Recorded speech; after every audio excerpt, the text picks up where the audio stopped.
Hello everyone, Zer in the house, and welcome back to another video. Today we'll have a look at Queen, what she can do for you if you want to build her, and what team composition I think would best make use of her kit. Now, as I mentioned in my Wednesday video, she's a very niche unit. She's gonna be pretty hard to make work exactly how you want her to. She does a lot of things, and it's very important to find your focus, or at least find her focus and make her do exactly what you want her to do in your team composition. So this video was supposed to come out on Saturday, but a lot of things happened. Yeah, I'm a bit out of the loop today, didn't sleep well, so I might miss a couple of things. Happy to follow up in the comments. So I also watched Ready Player's Will video, and he pretty much mentioned like 80% of the things that I wanted to mention in Queen's video. So if you haven't watched that video, please do. But yeah, in summary, she's gonna be really hard unit to make work, and if you want to use your brain to make her work, then that's why we're here. You know, we want to help you make use of this unit to the best of our abilities. So with that said, let's segregate her in two specific categories. One is focusing on her magic focus damage, and the other one is in her attack focus damage. So these are going to be the two major archetypes that we're going to separate her in. And I have two different team composition for both. So why don't we start with the magic focus team so you can get the most out of her and her kit. So let's have a look at how I spec'd this Queen. So over here, yes, she has her main bracer, like brass knuckles. That's gonna be her best in slot equipment. That's it. Then I gave her the survival vest because she's pretty good at providing AoE resistance, not only to herself but to the team. But she needs that unit resistance that might make her more resilient to light teams, specifically Locke and Starlight Elena, where they deal a lot of single unit damage in case she gets targeted. And obviously the TMR will provide that insta heal and protection that your team might require.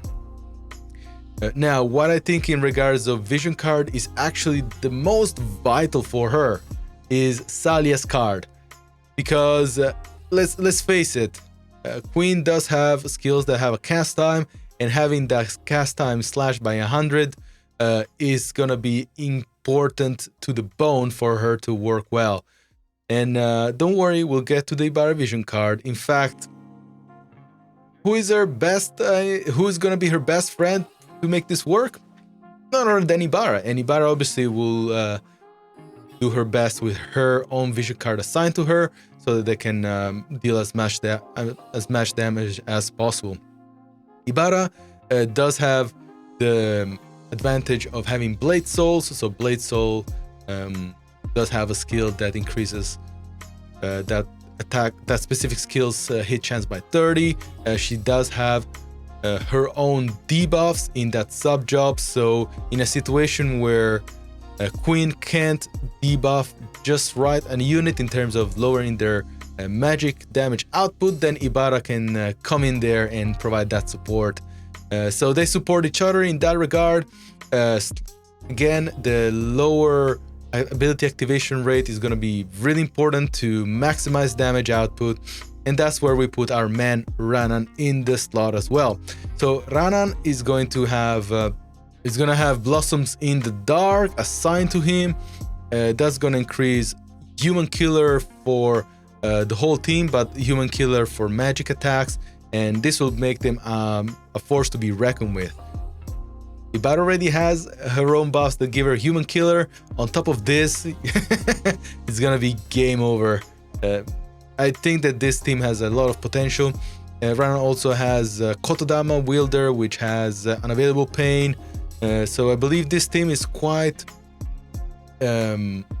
uniform in regards of dealing damage, and pretty much being able to destroy all, like most light teams, if I must say so myself.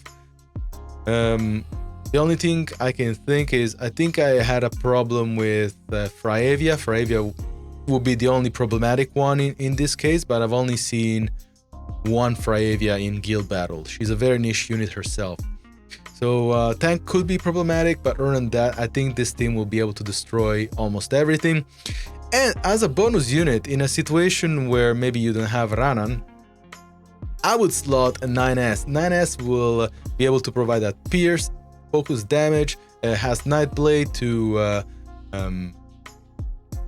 absorb AP and be that tank that this team really needs. So yeah, very, very, let's say, a well-rounded team. 9S will have Scorpion assigned to him, which will provide that extra critical damage that will obviously benefit your units. Now Astrius is also coming out, so increasing water resistance will make you more resistant to his attacks. And the bonus here is the fact that both 9S and Ibarra are non-humans, so no matter whether Joker is in the picture or Astrius, these guys should be able to mitigate any human killer that these potential teams could bring with them. Yes, we must also remember that Joker's VC will be released, so yes, dark teams might make a comeback and have a fair amount of human killer bestowed onto them. Critical hit rate and slash resistance will make your whole magic team more resilient to damage. So, to reiterate, what will this magic team do? They will, first of all, break enemies' attack and magic, so your team will be more resistant and be able to survive. This is important, especially important for guild battles where you have 2 battles. Queen with her priestess will be able to provide those heals, those Kura style heals, and will definitely increase the survivability of your team. This team will have a lot of human killer, which is going to be great against water units, especially with Celes. Ibarra and 9S will provide different type of damage source, so that slash pierce, which will be good against Celes, and also more importantly resist and mitigate and completely nullify any enemy human killer, which will obviously increase your survivability. I feel like I'm repeating myself here. So overall, this is one way I would definitely build my magic team around Queen. Now, let's talk about the physical team, and this is where things get interesting. I do think that with the fact that you're building Queen, it's very important for her to have 97 faith. So what better sub job to give her than the gunner sub job? Let's be honest here, guys. Those gunner sub jobs are going to be pretty much your enemy's hell. So disable, immobilize, and with the fact that Ibarra, that Queen can also have her range increased for her missile attacks, is going to be a force to be reckoned with. And I believe that her first best partner for this team will be Frederica, because Frederica also has an extremely large range, and should be more of a damage output focus, so more of a damage dealer more than a debuffer in this specific situation. So if you give her barrage and you give her sharpshoot, I think that that's the standard Frederica build. So I think this will be a good synergy, especially with the vision cards. Obviously, you give Frederica's VC to Frederica, and I think one card that is really, really, really overlooked is the Chelum vision card, where your whole team has a clean 35% decrease to their dexterity, which will obviously also increase your accuracy. Very important for light units. Maybe this is not something you want, because Frederica might get confused and believe that she can hit a unit but then have miss. So maybe replace this with something else if you're not really interested in increasing your accuracy for the purpose of evasion busting. I believe that the third best in slot for this physical team is obviously Cloud. Cloud has a ton of slash penetration via vision cards, will increase your lightning attack for the whole team. So the Frederica Cloud duo is nothing new, but obviously with the addition of Queen, that she can provide some support, lower, more importantly, magic, break the enemy's magic, so that your team survives better. It's gonna be ideal. So with Queen's main kit, we just want to focus on the breaks and nothing else. So limit break and limit burst and breaks and nothing, and obviously the gunner sub job. Now, if you don't like Frederica or you don't want to use her for some reason, then I believe that Nivlu will be the second best in slot, or a good addition to this team. Nivlu will be able to quicken and hasten your team, and also she has sniper, so she'll be able to further slow down the enemy team. Will make it harder for the enemy team to get closer to you, and obviously prevent you from being damaged. So I believe that Nivlu is the dark horse in here for making things work, beating up your team and things like that. Now, if you believe that your team with Queen is getting pelted and you're struggling to survive damage, then look no other than Esther. Esther is going to be your de facto lightning tank in this composition, especially against other physical units. Yes, you can make her a bit more resistant against magical units. So I mean, like, it depends how you build her, but here I gave her obviously the Fenrir card, so she can better soak magical damage, and her card as well. Her card is going to be pretty important in here, because if you pair her up with Cloud, the whole lightning team is going to get a further slash resistant penetration, and increase, more importantly, the single target resistance, which is something that the light team specializes, as I mentioned before.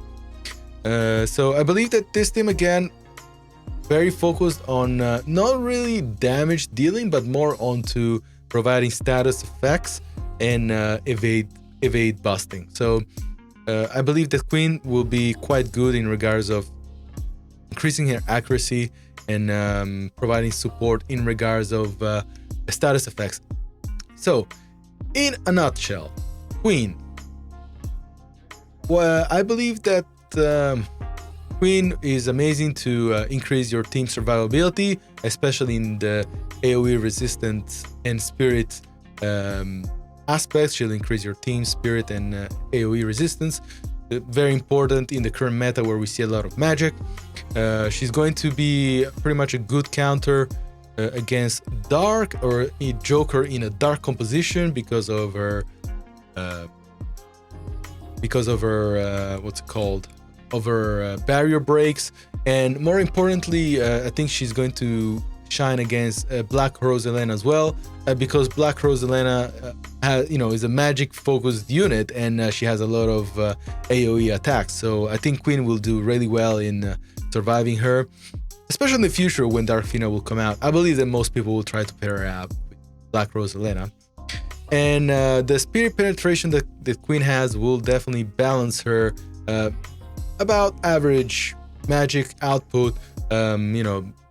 She won't have massive issues against magic tanks such as Rain and Charlotte.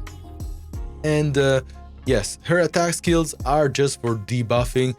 Don't focus or don't worry too much about her physical damage output. Those skills and that sub job is there specifically because she's meant to have 97 fate. So that also means that she needs to be at a distance not to get attacked or debuffed and things like that. She'll obviously be very susceptible.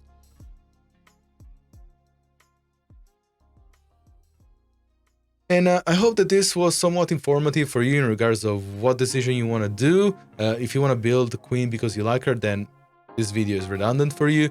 And thank you for watching it. But if you're serious about making Queen work in a team composition, I hope that this video was somehow useful for you. As I said, I'm not 100% today, so if I missed something, I am more than happy to discuss that in the comment section.